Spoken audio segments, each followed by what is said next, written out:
بیت اللہ سے اور تھپڑ پڑنا اور آواز نکلنا اللہ کی. بیت اللہ اللہ کا گھر ہے اور وہاں سے آواز اور ہاتھ کس کی نکل سکتی ہے؟ نبی کریم صلی اللہ علیہ وسلم کی تو نہیں نکل سکتی نا، کیونکہ نبی کریم صلی اللہ علیہ وسلم تو مدینہ میں چلیے میں آپ کو اب ان قصے کہانیوں کی طرف لے کر چلتا ہوں جنہیں مولانا زکریا نے جمع کیا ہے اور فیصلہ آپ کو کرنا ہے. السلام علیکم ورحمۃ اللہ وبرکاتہ. وعلیکم السلام ورحمۃ اللہ میں وبرکاتہ. پاکستان خیبر پختونخوا دیر بالا سے تعلق رکھتا ہوں. میرا سوال یہ ہے کہ میں دیوبند ہوں اور اہل حدیث میں آنا چاہتا ہوں. میرے دل میں وسوسے آتے ہیں اور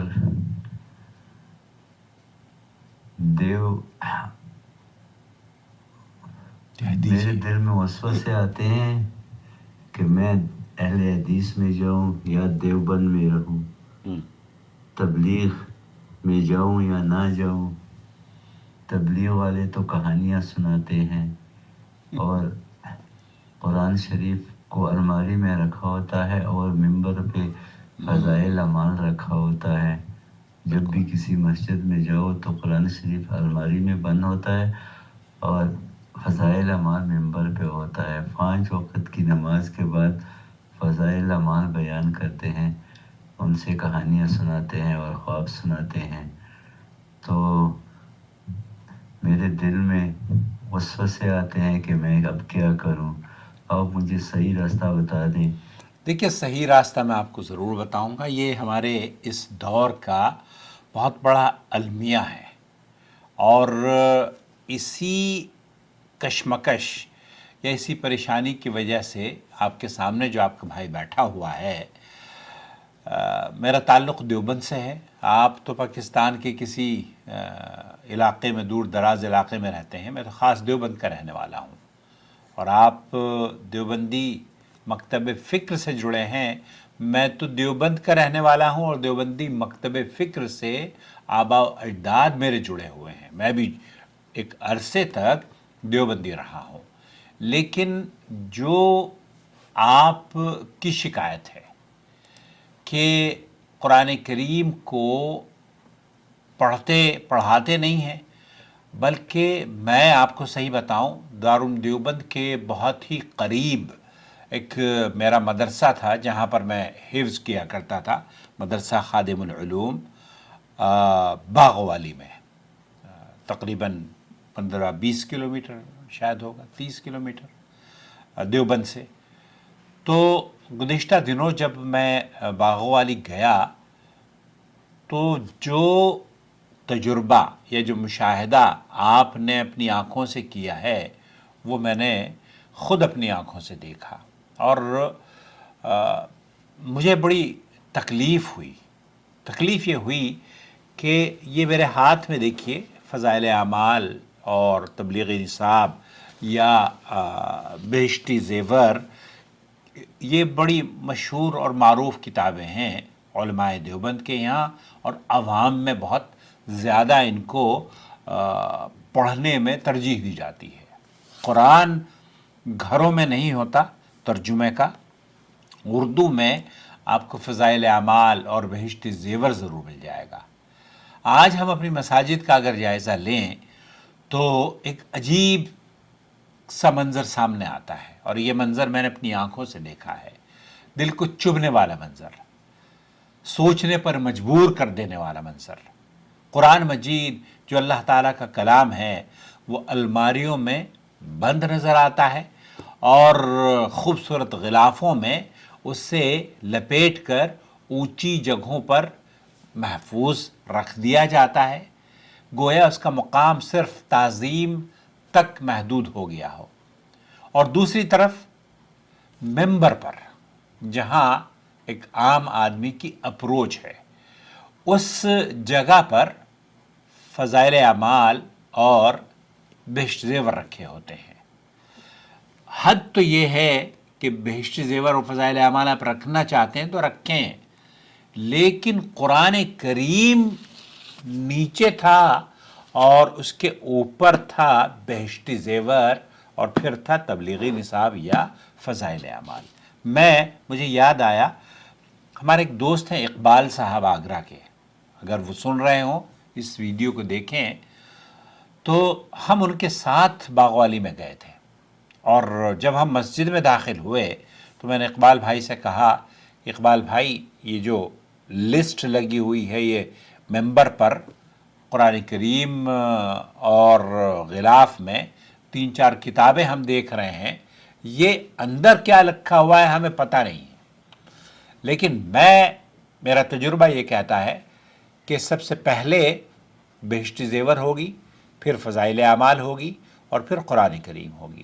اقبال بھائی کہنے لگے کہ نہیں، ایسا نہیں ہو سکتا، قرآن کریم سب پر بھاری ہے، سب پر مقدم ہے، اللہ تعالیٰ نے نازل کیا، یہ اللہ کا کلام ہے، نبی کریم صلی اللہ علیہ وسلم پر نازل ہوا، اور اس کا مقام اور اس کی شان یہ نہیں کہ اس کے اوپر بہشتی زیور یا کوئی اور کتابیں رکھی جائیں جس میں شرک و بدعات بھرا پڑا ہو، جس میں قصے کہانیاں بھرے پڑے ہوں۔ اور ہم نے جب کھول کر دیکھا تو منبر رسول پر پہلے وہی، پھر وہی، اور نیچے سب سے آپ کے قرآن کریم۔ اچھا، یہ جو کتاب ہے اس کتاب کے بارے میں آپ کو اگر تھوڑی سی تفصیل عرض کر دوں اور کسی نتیجے پر آپ اور ہم پہنچ جائیں تو شاید کہ اتر جائے تیرے دل میں میری بات۔ مولانا زکریا کاندھلوی سہارنپوری یہ خود اس بات کا تمہید میں فضائل اعمال کی اعتراف کرتے ہیں کہ سفر 1357 ہجری میں ایک مرض کی وجہ سے چند روز کے لیے دماغی کام سے ڈاکٹر نے انہیں روک دیا تھا۔ اب جب فراغت کے وقت تھے تو پھر فراغت کے اوقات میں جب ڈاکٹر نے انہوں نے کہا کہ آپ اس وقت کام نہ کیجیے گا، دماغی کام نہ کیجیے گا، اس بات کا خود اعتراف کر رہے ہوں۔ انہی ایام میں وہ یہ کہتے ہیں کہ جب مجھے دماغی کام کرنے سے روک دیا تو مجھے خیال ہوا کہ ان خالی ایام کو اس بابرکت مشغلے میں گزار دوں کہ اگر یہ اوراق پسند خاطر نہ ہوئے تب بھی میرے لیے یہ خالی اوقات تو بہترین اور بابرکت مشغلہ بن جائیں گے۔ مصنف خود اس بات کا اعتراف کرتا ہے کہ ڈاکٹر نے انہیں دماغی کام سے منع کیا تھا۔ اب خود آپ یہ سوچ لیجئے کہ اس کتاب میں کس طرح کی باتیں آپ کو لکھی ہوئی نظر آئیں گی۔ سب سے پہلے چند باتیں میں، چونکہ میری اس ٹاپک پر کئی ویڈیوز موجود ہیں، فضائل اعمال میں شرک کہاں چھپا ہوا ہے، فضائل اعمال کے من گھڑت جھوٹے اور قصے کہانیاں، فضائل اعمال کے ناشر کی توبہ، یہ ساری کی ساری ایسی ویڈیوز ہیں جنہیں دیکھ کر الحمدللہ ہزاروں، بلکہ اگر بلا مبالغہ کہا جائے کہ لاتعداد لوگ قرآن و سنت کو اپنا رہے ہیں، اور اس قصے کہانیوں والے اور خوابوں والے مذہب سے، جس کا نام آپ دیوبندی مذہب کے نام سے جانتے ہیں، میں بھی اسی کا پیروکار تھا۔ چلیے میں آپ کو اب ان قصے کہانیوں کی طرف لے کر چلتا ہوں جنہیں مولانا زکریا نے جمع کیا ہے، اور فیصلہ آپ کو کرنا ہے کہ اس کی حقیقت کیا ہے، اور واقعی کیا ہمیں مساجد میں انہیں پڑھنا چاہیے یا پڑھنے کی اجازت دینی چاہیے، یا لوگوں کو تعاون کرنا چاہیے اس جماعت سے۔ حالانکہ سعودی عرب میں ایک زمانے تب تبلیغی جماعت پر پابندی نہیں تھی، لیکن سعودی عرب نے جب ان کی خرافات سامنے آئی تو علماء نے ان پر فتویٰ لگایا کہ یہ ہماری مساجد میں آ کر قیام نہیں کریں گے، یہ ہماری مساجد میں کوئی بھی درس نہیں کریں گے، تبلیغی نصاب فضائل اعمال کا کوئی درس نہیں ہوگا، اور یہ پابندی ان پر عائد کری گئی۔ اچھا، گمراہ کن عقائد میں سے یہ ایک کہتے ہیں کہ دعا کے لیے ہاتھ اٹھائے تو میں نے دیکھا کہ یہ ایک عجیب قصہ ہے اپنے اس بیٹے کا۔ ماں کے بارے میں وہ یہ کہتا ہے کہ میں اپنی ماں کے ساتھ حج کو گیا تھا، میری ماں وہیں رہ گئی، یعنی وہ مر گئی، اس کا منہ کالا ہو گیا اور اس کا پیٹ پھول گیا، جس سے مجھے یہ اندازہ ہوا کہ کوئی بڑا سخت گناہ اس نے کیا تھا۔ اس میں جب میں نے اللہ جل شانہ کی طرف دعا کے لیے ہاتھ اٹھائے تو میں نے دیکھا کہ تہامہ حجاز سے ایک ابر آیا اور اس سے ایک آدمی ظاہر ہوا. اس نے اپنا مبارک ہاتھ میری ماں کے منہ پر پھیرا جس سے وہ بالکل روشن ہو گیا، اور پیٹ پر ہاتھ پھیرا تو ورم بالکل جاتا رہا. عورتوں کے پیٹ پر ہاتھ پھیرا تو ورم بالکل جاتا رہا. میں نے ان سے عرض کیا کہ آپ کون ہیں کہ میری اور میری ماں کی مصیبت کو آپ نے دور کیا؟ انہوں نے فرمایا کہ میں تیرا نبی محمد صلی اللہ علیہ وسلم ہوں.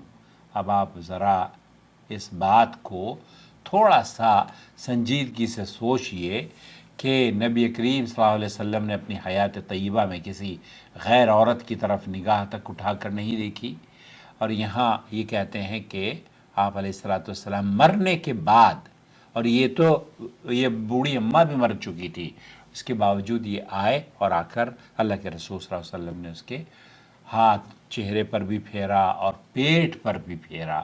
اللہ کے رسول صلی اللہ علیہ وسلم نے فرمایا من کذب علی متعمدا فلیتبوأ مقعدہ من النار.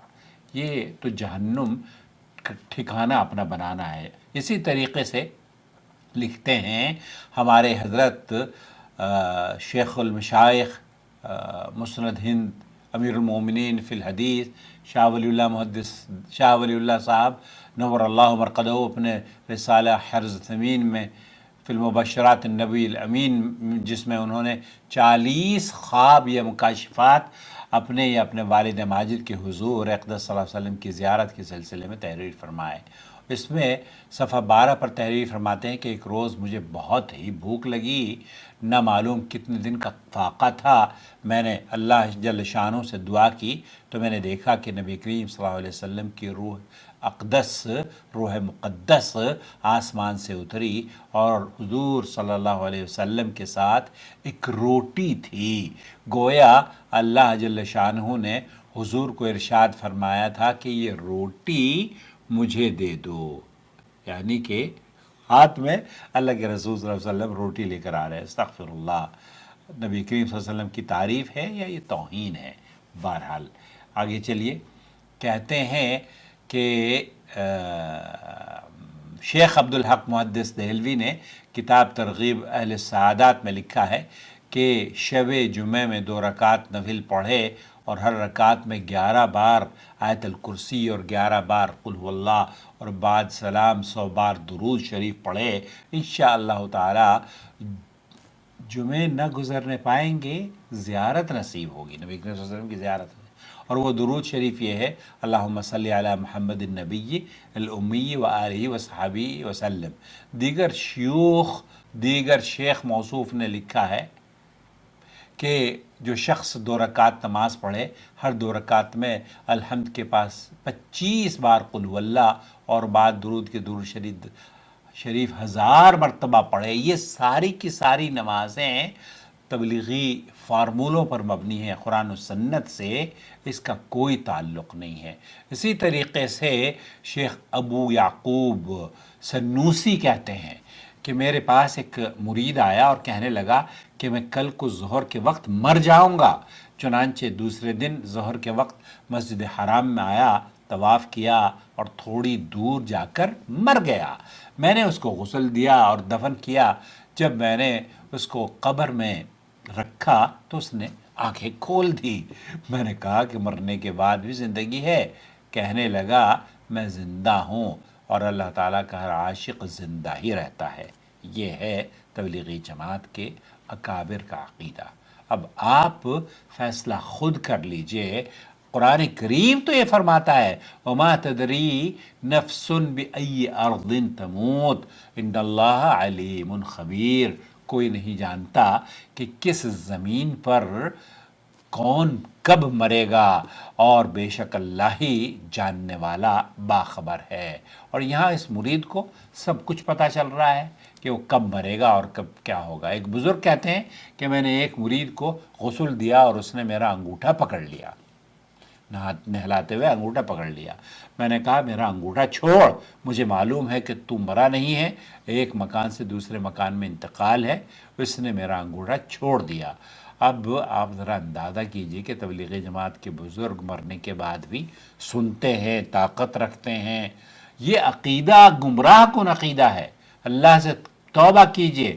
اور اگر آپ کی کوئی بات مانتا ہو تو مساجد میں اس کتاب کو کہیے یہ جو خرافات ہیں اس کتاب سے نکلوا دیں اور بند کرا دیں. اس کتاب کی جس طریقے سے سعودی عرب میں اس پر پابندی عائد ہوئی ہے نا، اس طریقے سے آپ بھی شرک بدعات کو فروغ دینے والے نہ بنیں. اللہ سے ڈریں. اسی طریقے سے ایک اور واقعہ میں آپ کو بتاتا ہوں. ابو سنان کہتے ہیں کہ میں خدا کی قسم ان لوگوں میں تھا جنہوں نے ثابت کو دفن کیا. دفن کرتے ہوئے لحد کی ایک اینٹ گر گئی تو میں نے دیکھا کہ وہ کھڑے نماز پڑھ رہے ہیں. میں نے اپنے ساتھی سے کہا دیکھو یہ کیا ہو رہا ہے، مرنے کے بعد بھی نماز پڑھ رہے ہیں قبر میں. اس نے مجھے کہا چپ ہو جاؤ. جب دفن کر چکے تو ان کے گھر جا کر ان کی بیٹی سے دریافت کیا کہ ثابت کا عمل کیا تھا. اس نے کہا کیوں پوچھتے ہو، ہم نے قصہ بیان کیا. اس نے کہا 50 برس شب بیداری کی اور صبح کو ہمیشہ یہ دعا کیا کرتے تھے کہ یا اللہ اگر تو کسی کو یہ دولت عطا کرے تو وہ قبر میں نماز پڑھے تو مجھے بھی عطا فرما. اب قبر میں بھی یہ صاحب مرنے کے بعد انگوٹھے پکڑ رہے ہیں، گفتگو کر رہے ہیں، نمازیں پڑھ رہے ہیں. اسی طریقے سے موسیٰ بن محمد کہتے ہیں کہ ایک مرتبہ ایک اجمی شخص طواف کر رہا تھا. نیک دیندار آدمی طواف کرتے کرتے ایک خوبصورت عورت پر اس کی نظر پڑی. ہاں یہ تبلیغی جماعت والے بیت اللہ کے اندر بھی بتائیے. خوبصورت عورت کے پازیب کی آواز جو طواف کر رہی تھی اس کے کان میں پڑی. یہ شخص اس عورت کو گھورنے لگا. رکن یمانی سے ایک ہاتھ نکلا اور اس کے تھپڑ مارا کہ آنکھ نکل گئی. اور بیت اللہ شریف کی دیوار سے آواز آئی ہمارے گھر کا طواف کرتے ہو اور دیکھتے کسی اور کو، ہمارے غیر کو دیکھتے ہو. یہ تھپڑ اس نظر کے بدلے ہے، اور اگر آئندہ ایسا عمل کیا، ایسی حرکت کی تو ہم بھی زیادہ بدلہ دیں گے. اب اس طرح کے جو خرافات ہیں، اللہ کا ہاتھ نکلنا بیت اللہ سے اور تھپڑ پڑنا اور آواز نکلنا اللہ کی. بیت اللہ اللہ کا گھر ہے اور وہاں سے آواز اور ہاتھ کس کی نکل سکتی ہے؟ نبی کریم صلی اللہ علیہ وسلم کی تو نہیں نکل سکتی نا، کیونکہ نبی کریم صلی اللہ علیہ وسلم تو مدینہ میں مدفون ہے. اب مدینہ نبی کریم صلی اللہ علیہ وسلم کے بارے میں سن لیجئے کہ نبی کا بھی ہاتھ نکلتا ہے. جی ہاں، سید احمد بشور بزرگ اکابر صوفیہ میں ہیں. ان کا قصہ مشہور ہے. سن 555 ہجری میں حج سے فارغ ہو کر زیارت کے لیے حاضر ہوئے اور قبر اطہر کے مقابل کھڑے ہوئے تو یہ 2 شعر پڑھے. اس پر قبر دست مبارک باہر نکلا اور انہوں نے اس کو چوما. مطلب قبر رسول نبی کریم صلی اللہ علیہ وسلم کی وفات کے 100 سال کے بعد کی بات کر رہے ہیں، آپ یہ 500 پتہ نہیں. اب اللہ یہ اس قدر عجیب و غریب واقعات ہیں اس کتابوں میں، ان کتابوں میں. تو آپ لوگ ہی، ہم نے تو الحمدللہ توبہ کر لی، اللہ کا شکر ہے ہم نے تو توبہ کر لی. اور یہ جو تبلیغی جماعت والے ہیں نا، بغیر تصدیق کے اس طرح کی باتیں پڑھتے پڑھاتے ہیں اور شیئر کرتے ہیں. اللہ کے رسول کی ایک حدیث میں آپ کی خدمت میں پیش کرتا ہوں.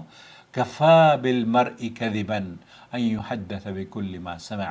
اللہ کے رسول صلی اللہ علیہ وسلم نے فرمایا کہ انسان کے جھوٹا ہونے کے لیے اتنا ہی کافی ہے کہ وہ کوئی بات سنے اور بغیر تصدیق کے آگے بڑھا دے. صحیح مسلم میں اس کو نقل کیا ہے. تو دوستو، بھائی اور بہنوں، اس طرح کے واقعات تبلیغی جماعت میں، تبلیغی نصاب میں بھرے پڑے ہیں. بیشت زیور میں شرک کہاں چھپا ہوا ہے، یہ میری ویڈیو آپ دیکھ لیجئے. اللہ کے لیے توبہ کی ضرورت ہے.